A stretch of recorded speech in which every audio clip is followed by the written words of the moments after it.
Boa tarde a todos e a todas. Boa tarde. Sejam muito bem-vindos à aula inaugural da segunda edição do Laboratório de Produção, curso técnico em produção de eventos culturais. É com muita satisfação que daremos início à palestra de abertura do Laboratório de Produção, com a presença de Juca Ferreira. Com destacada experiência em gestão cultural e ambiental, o sociólogo baiano dedicou sua trajetória profissional à vida política e às ações culturais e ambientais. Estudou línguas latinas na Universidade de Estocolmo, na Suécia, e ciências sociais na Universidade de Paris, Sorbonne, na França. Nos anos de 1990, foi secretário municipal de Meio Ambiente de Salvador e presidente da Associação Nacional de Municípios e Meio Ambiente, ANAMA. Foi eleito 2 vezes vereador do município de Salvador entre os anos de 1993 e 1996 e de 2000 a 2004.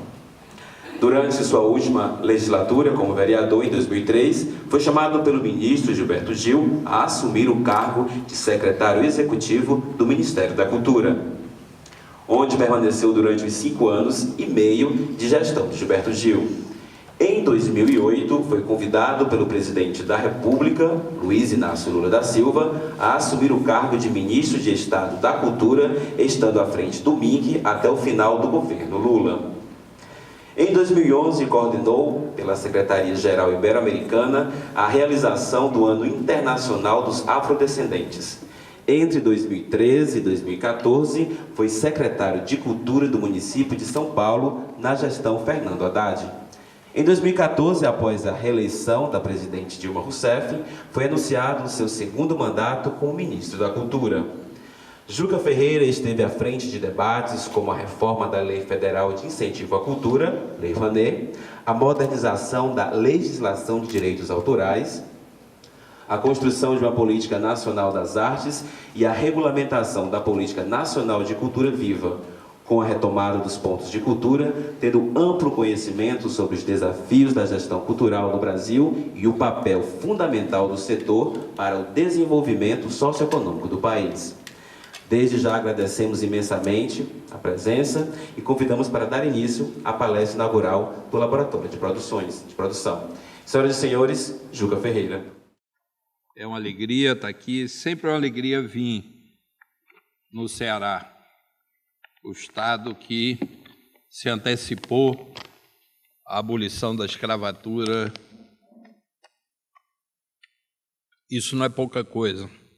Toda essa biografia que leram aqui, na verdade, é o seguinte: o importante é, primeiro, gostar de gestão cultural, de produção cultural, ter uma relação de busca, de realização dentro do campo da cultura. Isso, eu sempre tive uma relação com isso. Meu primeiro ato político, eu estudava no colégio militar quando deram o golpe em 64, eu tinha 15 anos. E os militares fizeram uma fogueira de livros que eles consideravam subversivos que faziam parte da biblioteca do colégio. E eles esqueceram que, um ano antes, eles tinham passado um filme do ponto 4 dos americanos, dizendo que os comunistas queimavam livro, e aparece Stalin queimando livro, assim. Então, eles queimaram o livro. E aí nós organizamos um grupo cultural para repor os livros na biblioteca do colégio. A gente pedia, quem tivesse, se não pedia, a gente pegava nas livrarias da cidade, isso com 15 anos. E avisava aos colegas que aquele livro, eu me lembro, Caio Prado, estavam proibidos, Nelson Werneck Sodré, proibido, livro de economia política, e a gente pegava na livraria ou na biblioteca de alguém que se dispusesse a presentear-nos, a gente botava e avisava, e era uma cumplicidade imensa. Eu acho que a gente nunca leu tanto quanto nessa época. Criamos grupos de estudo em torno dessa atividade, eu diria subversiva, no melhor sentido da palavra. Então, aquilo já era uma aproximação com um ativismo cultural.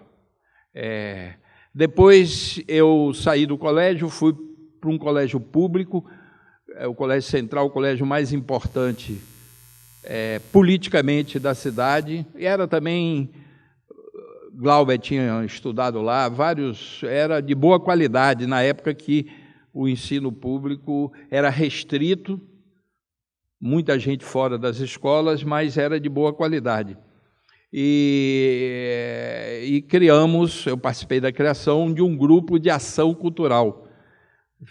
Era organizar palestras, seminários.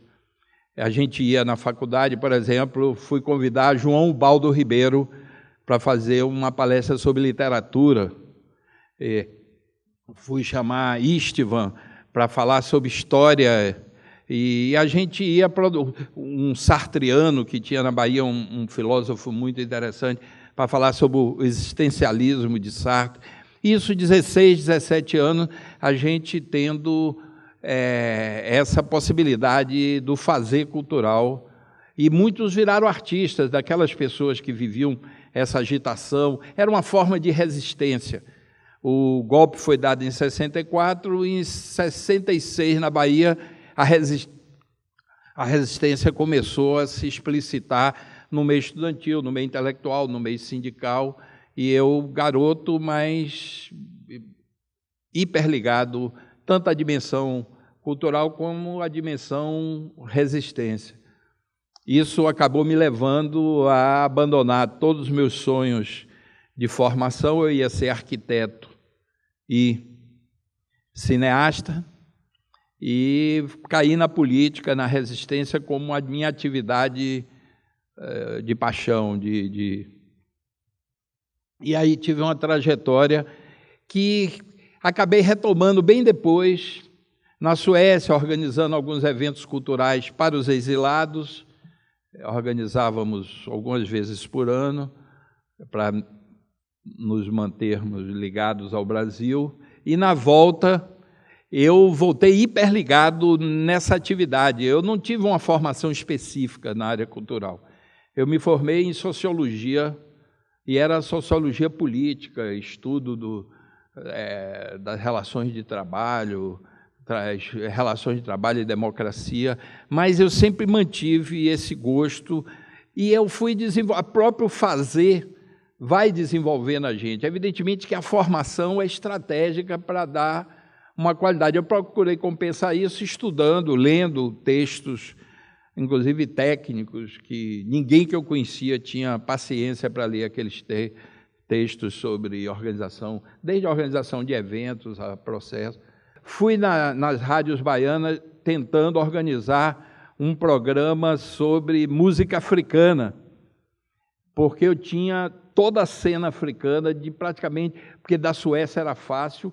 Eu comprei todos os discos, gravei todo mundo, Turecunda, King Sunny-Adé, a turma toda, e na Bahia eu sabia que tinha impacto, teria impacto mostrar a cena musical africana, porque tem muita similitude. Eu, inclusive, acabei descobrindo que alguns daqueles músicos iam na Bahia anonimamente. Eu vi uma entrevista do King Sunny-Adé, dizendo que eu vou todo ano à Bahia pegar axé. Ele ia para um candomblé, ficava lá quieto, porque do país dele o candomblé tinha sido pausterizado e já não existia mais com a força que ele encontrava. Mas, independente desses contatos diretos, os caras da rádio não entendiam. Mas como? Essa música não tem nada a ver, porque a segmentação de mercado era uma linguagem aparentemente técnica, mas era uma bobagem invernizada. A verdade era essa. O único cara que estava na sala, por acaso, fazendo uma coisa lá que eu não sei o quê, virou para trás. Aí ele tinha um programa de rock and roll, Marcelo Nova, parceiro e muito próximo do nosso querido Maluco Beleza. Ele virou para trás e disse: como é seu nome?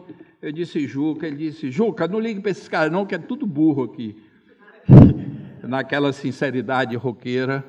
É claro que a cena africana, eu não consegui fazer o programa, mas em compensação o movimento negro tinha um programa na Rádio Educativa e me deu 6 programas para eu apresentar a música moderna africana nos programas. Organizei festas, organizei processos culturais, então o gosto sempre existiu. A partir de um certo momento, profissionalmente, eu fui chamado para ser assessor da Fundação Cultural do Estado da Bahia, que não existia Secretaria de Cultura, era a Secretaria, mas era uma fundação. E, apesar de ser, eu fiquei com a dificuldade, porque era governo Antônio Carlos Magalhães, eu tinha acabado de chegar, ele era governador. Mas o secretário, esse presidente da Fundação, Geraldo Machado, era um cara brilhante, aberto, democrático. Eu não sei como é que ele podia combinar o jogo com o chefe dele, mas de qualquer jeito era um cara brilhante, moderno, um cara assim que daria orgulho a qualquer governo tê-lo como participante. Ele me chamou e disse: eu estou modernizando, o Brasil está mudando, nós precisamos reconhecer a emergência de uma série de processos. A negritude baiana é um processo, ainda não existe, já existia Ilê, Olodum, Muzenza, mas eram coisas incipientes, era para dentro da própria comunidade, não era uma coisa que tivesse repercussão para fora, e ele queria catapultar para a sociedade como um todo, porque seria um gesto cultural da maior grandeza. E eu aí disse: vai ter um festival cultural em São Paulo, vamos levar todos esses blocos afros e afoxés para cantarem, para dançarem, para fazerem palestras, etc. e tal. Então, a partir daí eu tive que começar a estudar, porque não dava, ou seja, não tinha nenhum curso de formação, como foi dito aqui, praticamente não tem no Brasil. Não tem formação de produtores, não tem formação de gestores, não tem formação de técnicos, e de artistas é muito pequena a oferta de formação. A maioria, ou boa parte dos músicos brasileiros não leem partitura, são autodidatas, porque não tem curso de formação acessível para muita gente. Tem pequenos núcleos de formação, falta uma grande política de formação na área da arte e da cultura no Brasil, sem nenhuma discriminação, do artista ao iluminador, ao que faz a sonorização, a todas essas gamas de especialidades e funções. E, evidentemente, tem que ter da produção, tem que ter da gestão, tem que ter formação de empreendedores na área cultural. Muito empreendimento entra em falência rapidamente por falta de percepção das condições de trabalho, do modelo de negócio que precisa ser desenvolvido. Por exemplo, Fernando Meirelles tem uma das maiores produtoras do Brasil. Ele é um grande diretor de cinema. E eu, conversando uma vez com um cineasta das antigas, ele disse assim: ele não é cineasta, ele trabalha mais com publicidade do que... O cineasta das antigas não percebeu de que para você manter seu negócio, já está deixando de ser graças a uma política cultural do Ministério, mas para você manter seu negócio na área de cinema, você precisava desenvolver outras atividades mais produtivas e com uma constância da possibilidade de manter seu negócio, sua produtora, sua atividade, e ir lhe desenvolvendo no manejo da linguagem, no uso dos recursos técnicos. Então, o Fernando estava perfeitamente dentro das condições contemporâneas de produção, e o modelo de negócio que ele pensou é perfeitamente compatível e que tem mais chance de dar certo. Então, essas coisas são... Quem se atrasa, quem não percebe o movimento do tempo e o que ele vai trazendo como desafio, vai ficando com dificuldade de se viabilizar. Isso em todas as áreas. Esse exemplo me veio à cabeça porque eu achei engraçado o cara dizer que Fernando Meirelles não era cineasta, era publicitário. Então é o seguinte, por que eu estou resgatando toda essa experiência? Porque, na verdade, é o seguinte, temos que pensar grande. Toda a área cultural tem que pensar grande, o mais grande possível, se é possível dizer isso. Por quê? Porque as coisas não se apresentam nem tecnicamente, nem as coisas são complexas sempre. Um pequeno evento numa associação de bairro pode transcender aquele aspecto territorial de estar circunscrito à associação de bairro e ganhar uma conotação, às vezes, até mundial. Isso aconteceu e acontece muitas vezes. Uma manifestação dentro de um gueto social de uma população de baixa renda, muitas vezes tem um significado cultural tão profundo, tão amplo, tão qualificado, que ele pode ganhar uma grandeza que acaba sendo assimilado pelo conjunto da sociedade e, às vezes, até ultrapassar as fronteiras do próprio país. Boa parte dos artistas contemporâneos do Brasil saíram do gueto. São Paulo agora, quase todos estão saindo do gueto, catapultado por um movimento social que demanda igualdade de direitos e oportunidades entre negros e brancos. Isso ajuda, quando você está circunscrito a um movimento de fermentação de humanidade, esse movimento permite que você, sem pensar muito, cresça, expanda sua sensibilidade e sua possibilidade de expansão. Então, essa é a primeira coisa, tem que pensar grande. O Brasil pensa pequeno, todo mundo pensa pequeno, ou quase todo mundo, para ser mais rigoroso, todas as famílias políticas pensam pequeno, quando pensam em cultura, no dinheiro que tem que... A grande demanda da cultura é 2% do orçamento e não querem dar, e não dão. Só Lula ultrapassou 1%, deu 1,4%, que deu para a gente fazer coisas do Arco da Velha que nunca tinham sido feitas. Porque é uma coisa que eu estava explicando ali para a imprensa, você pode ter ambições, pode ter capacidade, pode ter um projeto super bacana, mas não existe jantar de graça, você tem que ter um mínimo de condições para fazer. Então a sociedade tem que infraestruturar o meio cultural e artístico para que eles possam realizar. Não é estatizar a cultura, ao contrário. Eu tenho o maior respeito pelas 3 dimensões: as ações culturais da sociedade e suas organizações, os empreendedores também cumprem um papel importante, e o Estado, a área pública. Os 3 podem desenvolver harmoniosamente, se responsabilizar pelo desenvolvimento cultural, e é assim que tem que ser. Mas se o Estado falha, se o Estado não cumpre seu papel, tudo fica meio mambembe, porque é o Estado, em representação da sociedade, que tem que criar as condições necessárias para o desenvolvimento. Formação, por exemplo. Não se justifica que o Brasil ainda não tenha uma grande política de formação na área da arte e da cultura. Não se justifica isso. É preciso ter, para que a gente possa ter o desenvolvimento cultural à altura das necessidades e da potencialidade do país. É preciso. É uma irresponsabilidade não ter, inclusive porque é investimento. A cultura é uma das maiores economias do mundo. Está entre as 3 principais economias americanas, está entre as 3 da Inglaterra, da França, África do Sul, que é um país que tem uma história de um desenvolvimento tardio como o nosso, está dando a maior importância ao desenvolvimento cultural como uma alavanca importante para o desenvolvimento econômico. A China está dando uma importância enorme, é um vetor de desenvolvimento que eles estão investindo. Eu estive na China, pedi permissão ao presidente Lula para ver se havia a possibilidade de fazer coisas juntos e negociar ações estratégicas. Aí fui ver a área de audiovisual, principalmente cinema de animação e games. Fiquei impressionado. Os chineses tinham uma programação para 10 anos, e em 10 anos eles queriam ser, no mínimo, o 5º maior país produtor de cinema de animação e games do mundo. Então, o que é que eles fizeram?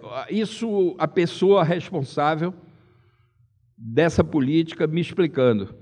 Aí ele disse, na área de hard, a indústria chinesa já é potente, não precisa de um investimento específico. Mas de software, nós somos muito fracos. Então, nós estamos importando mais de 100 indianos do topo da produção de software no mundo para garantir a autonomia da China no desenvolvimento da indústria de games e cinema de animação. Aí o chinês me disse, botou a mão na boca, deu aquele sorrisinho que parece de desenho animado e disse, eles são tão baratos, eles são os melhores do mundo, mas são tão baratos. Por que isso? Porque, por exemplo, aquele software que você pega a sua imagem, você termina um cachorro, ou um gato, ou uma outra pessoa, sem ter nenhum choque visual. Os americanos só liberaram para o mercado 2 anos depois. Eles guardaram para eles o ineditismo daquele software. Depois que já não tinha o impacto inicial, eles liberam.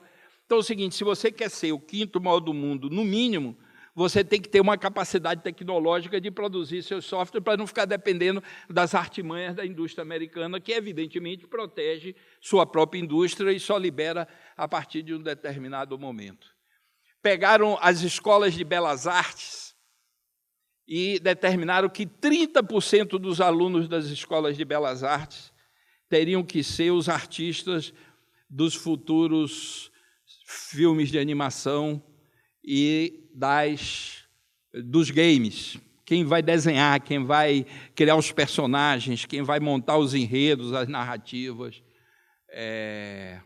E o chinês me explicou, a gente não quer uma coisa excessivamente chinesa, sob o ponto de vista estético. A gente quer o mercado mundial.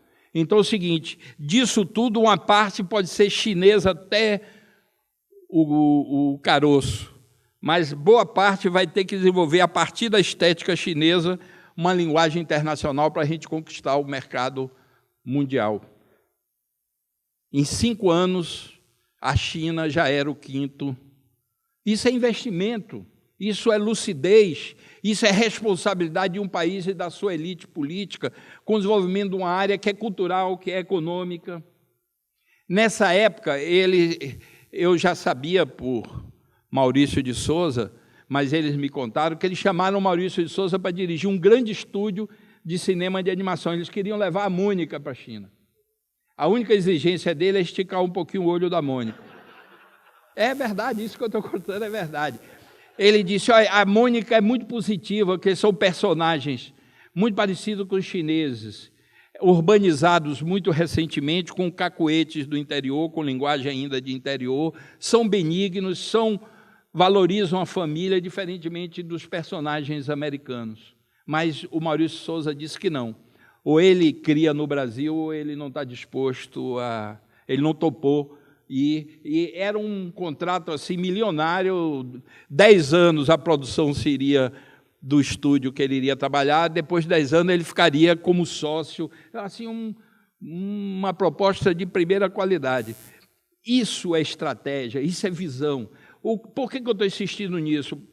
Por aquilo que eu disse. Você pode estar fazendo um pequeno evento de uma associação de bairro, de uma pequena associação de cidadãos, mas você tem que estar conectado com a visão estratégica. Então, tem instituições como o Ministério da Cultura, quanto as secretarias estaduais e as municipais, que têm a obrigação de desenvolver essas grandes estratégias.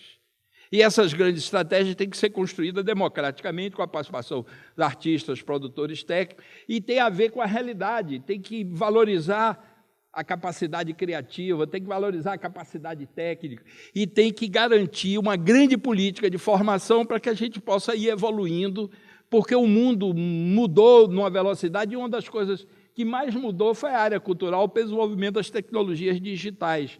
Não dá mais para se pensar como antes, aqueles eventos românticos, sem...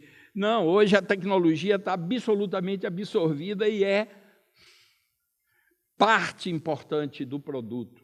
Não é só uma infraestrutura, é parte importante do produto.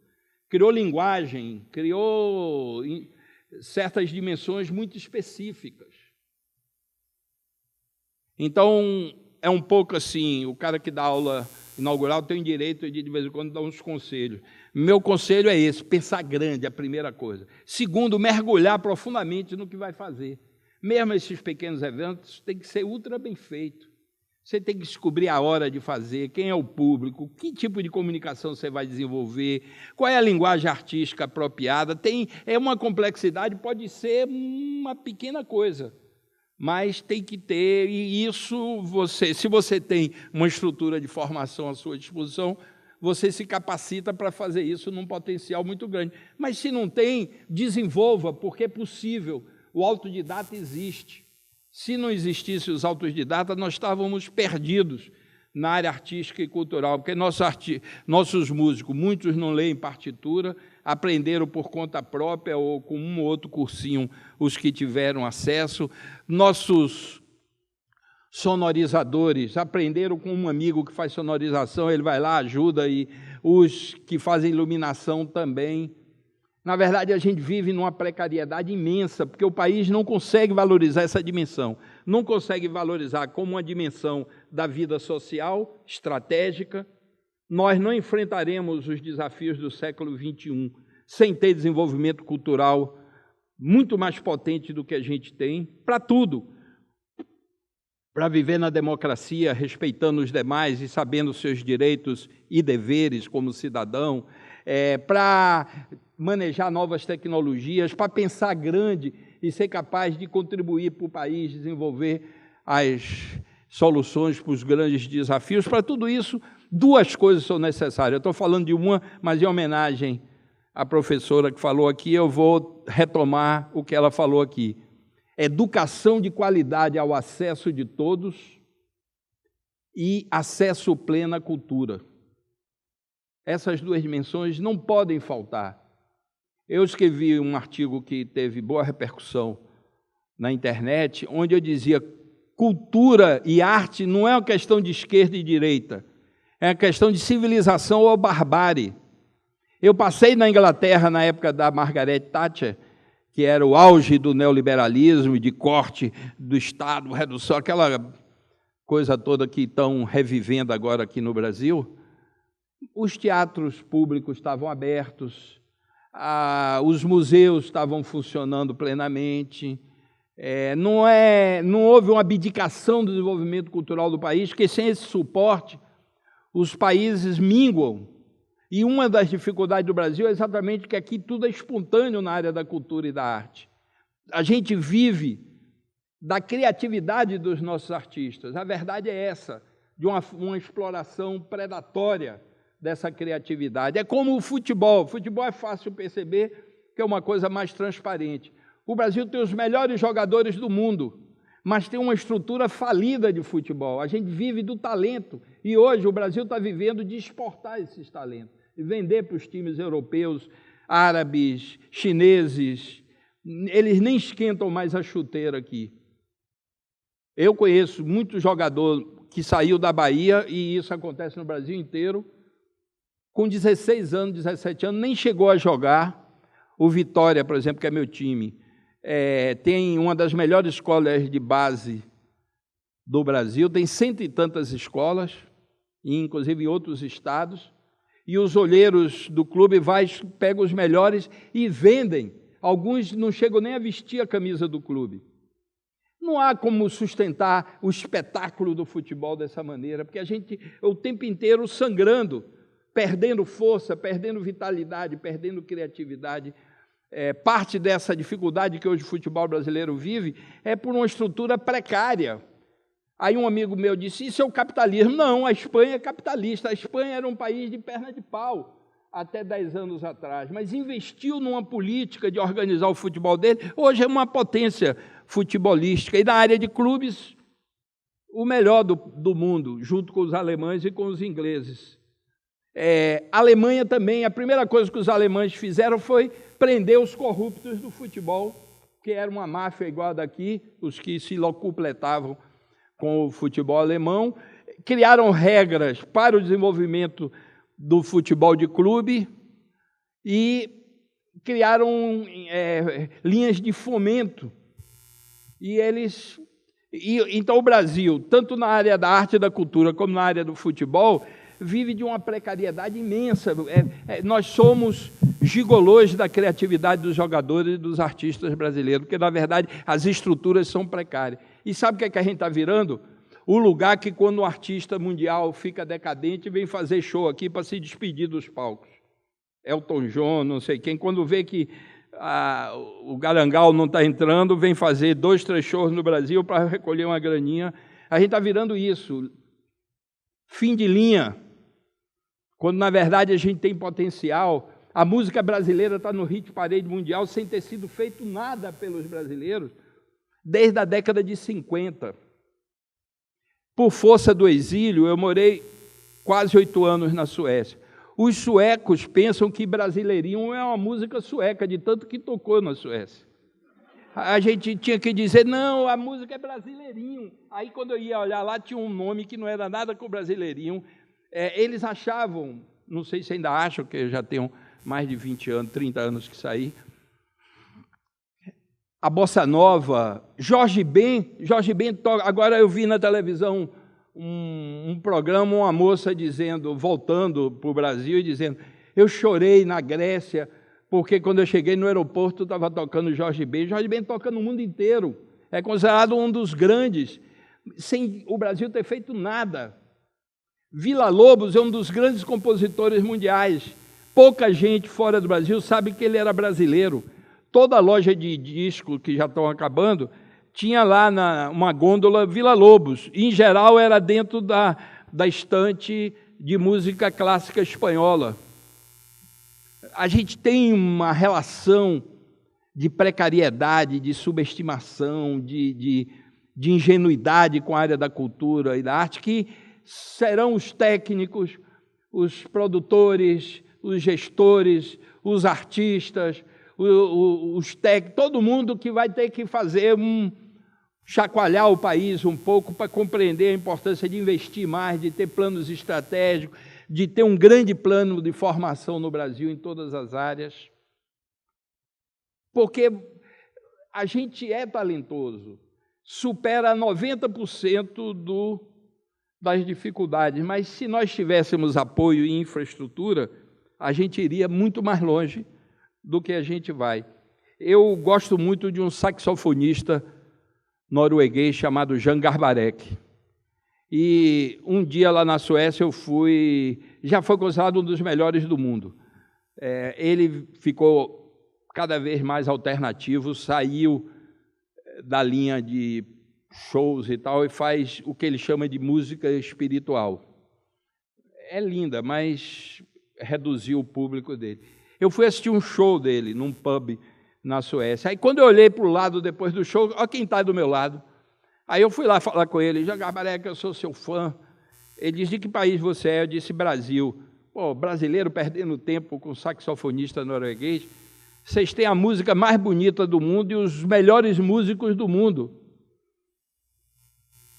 Aí disse, um dia ainda toco com Milton Nascimento, um dia ainda toco com Naná Vasconcelos. Ele deu uma lista de... Acabou tocando. De lá para cá, nesses 30 anos, ele tocou com o Naná Vasconcelos, ele tem uns 4 CDs. Com a Gilberto Gismonti tem uns 3. Ou seja, um dos maiores músicos do mundo, reconhecido, olhou para mim e disse, você vem de um país que tem uma das melhores músicas do mundo e os melhores músicos do mundo. Ele me fez uma graça, que eu entendi a graça dele e tem a ver com a nossa conversa. Ele disse assim, ninguém toca feito os músicos brasileiros. Eu tentei aprender, mas eles não conseguem ensinar. Aí eu disse, eles não conseguem ensinar porque eles não tiveram formação, é tudo autodidata. E não aparece uma pessoa para escrever o método? Eu disse, porque não tem um método, cada um é um método que cada um inventou a sua maneira. Eu me lembro que Gilberto Gil toca de uma maneira o violão que só ele toca, como não sei quem só toca como ele toca. Ou seja, a criatividade derrama aqui, exala, mas falta o sistema produtivo, que não pode ser desses sufocantes, não pode ser formalista, não pode cercear a criatividade. Por exemplo, na nossa área de produção, de gestão, tem os que acham que quem tem formação tem direito a só ele trabalhar em instituições que precisem de gestores ou de produtores. Não, isso é uma bobagem. Isso é uma bobagem. Um dos maiores críticos de arte do Brasil era físico, Mário Schemberg. Físico reconhecido no mundo inteiro como físico, mas tinha uma paixão pela arte e desenvolveu. Na Bahia tem um músico que é o único que eu... Isso, opinião minha, que João Gilberto respeita mesmo, porque quando João Gilberto vai fazer um show em algum lugar do mundo, manda ele antes para afinar todos os instrumentos, que é Tuzé de Abreu. Ele é médico legista. Eu até vi aqui uns caixões de defunto aqui perto. Parece que essa relação não é tão estranha assim. Então, nada de essa coisa burocrática. Não, é para desenvolver tecnologia, desenvolver capacidade produtiva. O produtor, o técnico, faz parte da criação também. Isso é que é importante a gente perceber. Eu fiquei numa alegria danada de ver a abertura da Olimpíada. Linda, não ficou a dever a nenhuma outra, custando N vezes mais barato do que as outras, baseado na criatividade de grandes artistas brasileiros e técnicos, que ali tinha muito problema técnico a ser solucionado para dar aquela impressão de concretude, onde não tinha concretude, era virtual, e você assistir achando de que existia aquela cidade, que existia aquelas coisas. Então, mesmo as coisas pequenas têm que ser feitas com grandeza. Eu vendo aqui hoje, a conversa desenvolvendo aqui dos amigos que compuseram essa mesa antes de mim, eu pensei o seguinte: o Ceará está na frente. Então, quem está na frente tem responsabilidades, porque se olha para trás não tem ninguém.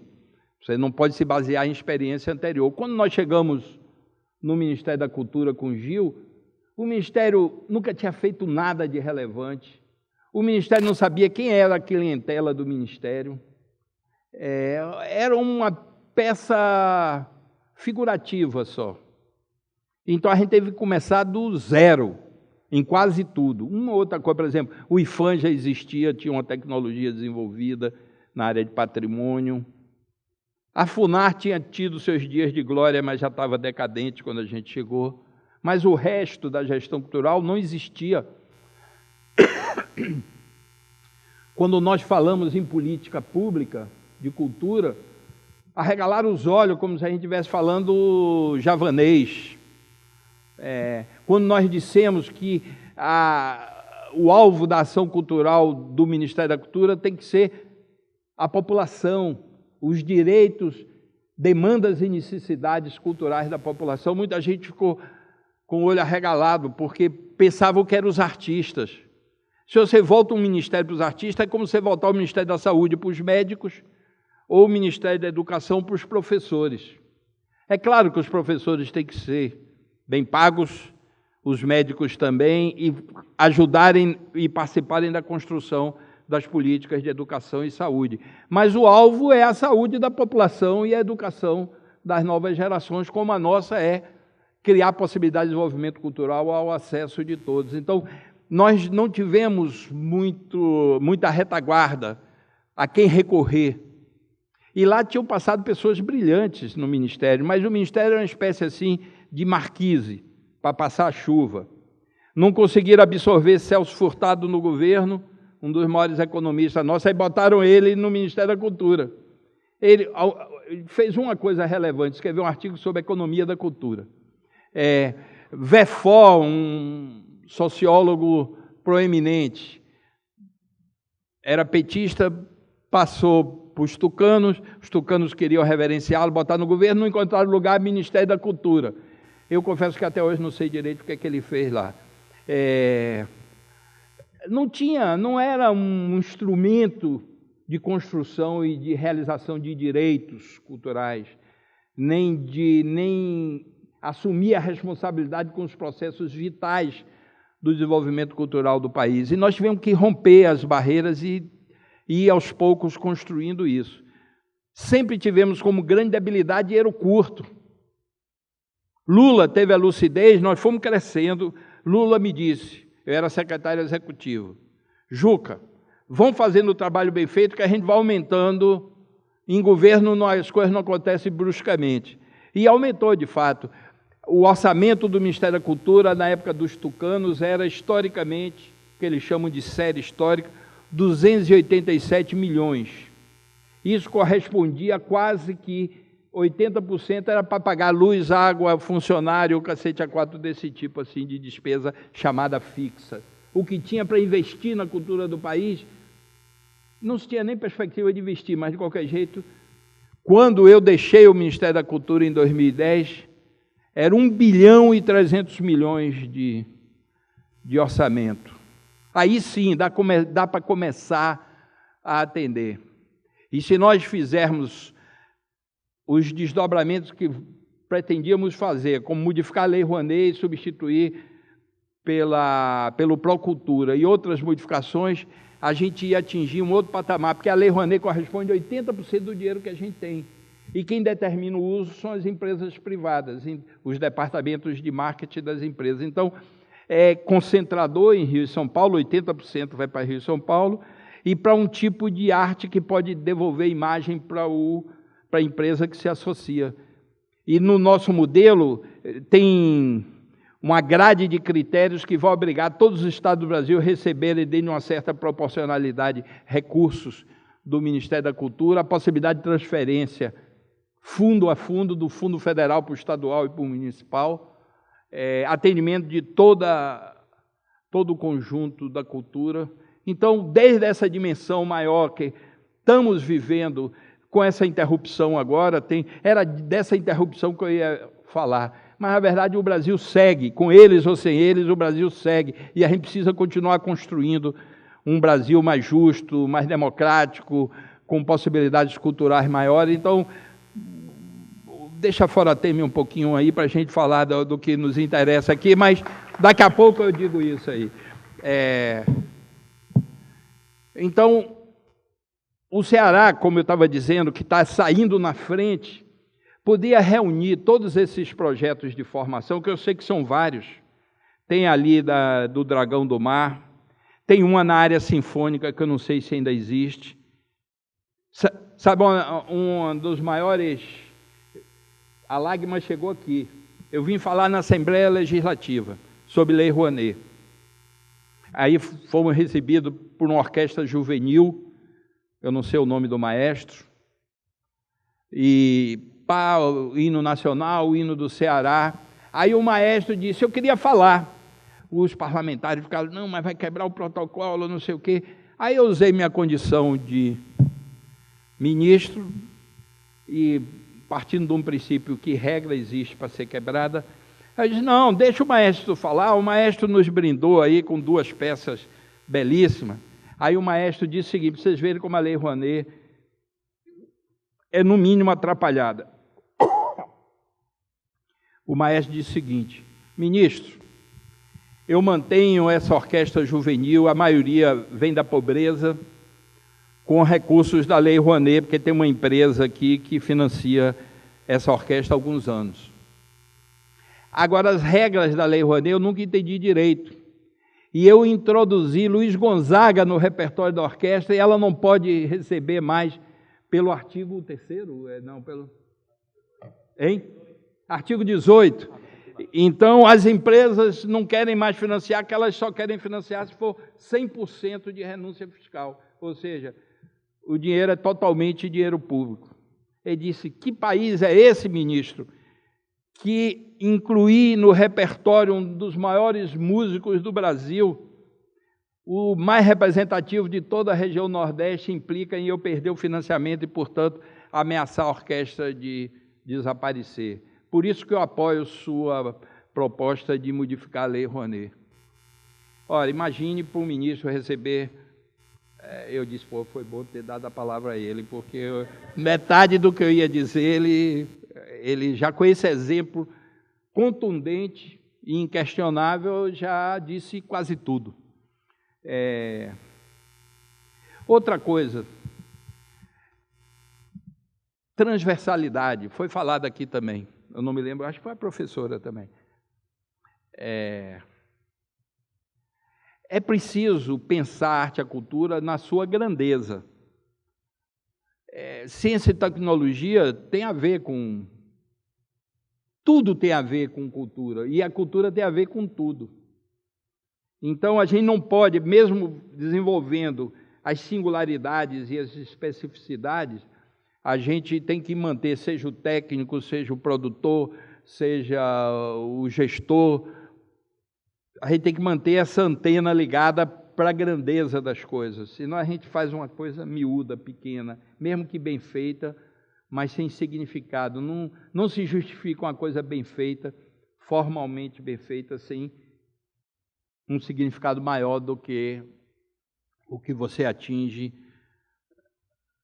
tecnicamente. A dimensão tem que ser maior.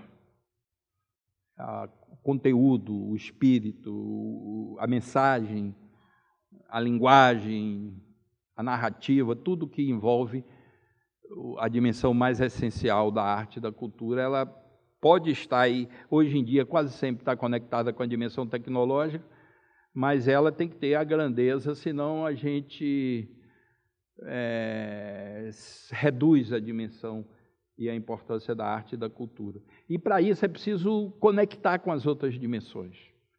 Então o Ceará poderia criar uma espécie de observatório das políticas de formação, mesmo que seja uma coisa embrionária ainda, mas que vá criando um sistema de avaliar o que está sendo ofertado, as ausências do que não está sendo ofertado, do que precisaria ser ofertado, porque já é demanda da realidade do mundo cultural e artístico, e ir produzindo assim um processo de aprimoramento disso, que é de fato relevante, precisa ser chamado a atenção, porque vocês estão entre os estados pioneiros, junto com São Paulo, que tem alguma coisa, a Bahia tem alguma coisa, Minas tem alguma coisa, hein?